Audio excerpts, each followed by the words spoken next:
வெள்ளைப்பூடு தொக்கு பண்ண போகிறேன். அதுக்கு கொஞ்சமாக எண்ணெய் ஊற்றிக்கலாம். கடுகு சேர்த்துக்கிறோங்க.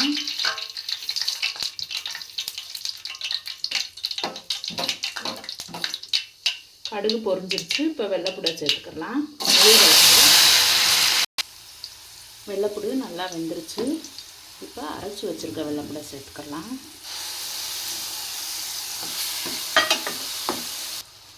அரைச்சி வச்சுருக்க புளியை பேஸ்ட்டை சேர்த்துக்கலாம். கல் உப்பு போட்டுக்கிறேன். தக்காளி, வெள்ளைப்பூடு இதெல்லாம் பச்சை வாடை போகிறதுக்கு கொஞ்சம் தண்ணி ஊற்றி நல்லா கொதிக்க விட்டுக்கிறணும். மஞ்சத்தூளும் பெருங்காயத்தூளும் போட்டு நல்லா கலந்து விட்டுக்கிறணும்.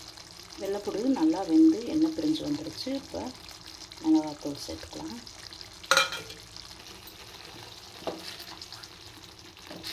தொக்கு தயாராகிடுச்சு.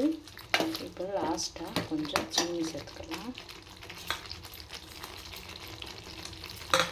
நல்லா கலந்து வச்சுக்கிறோம்.